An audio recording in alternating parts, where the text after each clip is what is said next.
आम इंतखाबात में इलेक्शन कमीशन को मतलूबा ताउन फराहम करेंगे। कोर कमांडर्स कॉन्फ्रेंस में की यकीन दहानी। Army chief general Syed Asim Munir की ज़ेर सदारत 2 रोज़ा कोर कमांडर्स कॉन्फ्रेंस। सिपा सलार ने ऑपरेशंस के दौरान पेशा वराना महारत का मेयार बरकरार रखने पर जोर दिया। पाक फौज जराइम की रोकथाम के लिए मुतालिका सरकारी इदारों को हर तरह की मदद फराहम करती रहेगी।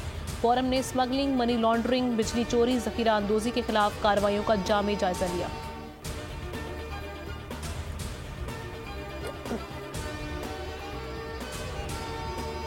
पेशावर हाईकोर्ट का फैसला, इलेक्शन कमीशन की खुद मुख्तारी पर हमला है। शहबाज शरीफ कहते हैं एक सूबे की अदालत कैसे पूरे मुल्क का फैसला दे सकती है। कमीशन ने पीटीआई इंतखाबात पर हकाइक पर मबनी फैसला दिया। इंसाफ के तराजू को एक लाडले की तरह झुकाया जा रहा है। पूरी कौम अदालत से इंसाफ की तवक्को करती है। सदर नून लीग की कराची आमद पर दर्जनों सियासी शख्सियात पार्टी में शामिल। शहबाज शरीफ ने बोले, सिंध में नून लीग एक ताकतवर जमात बनने जा रही है। निगरान सेटअप में मुतनाज़ शख्सियत को हटाया जाए। चेयरमैन पीपल्स पार्टी बिलावल भुट्टो का मुतालबा। कहा, नून लीग पीआईए को बेच नहीं रही, खरीद रही है।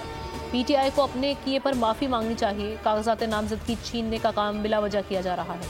चेयरमैन पीपल्स पार्टी ने शाह महमूद कुरैशी की गिरफ्तारी की मजम्मत कर दी।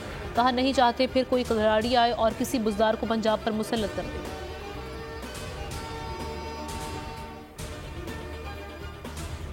और इस्लामाबाद हाई कोर्ट का बानी पीटीआई के खिलाफ साइफर ट्रायल को 11 जनवरी तक रोकने का हुक्म। जस्टिस मियां गुल हसन औरंगजेब ने समाअत का तहरीरी हुक्मनामा जारी कर दिया। 9 गवाहान के बयानात को खिलाफ कानून करार। सब्सक्राइब करें और बेल दबाएं ताकि कोई खबर रह न जाए।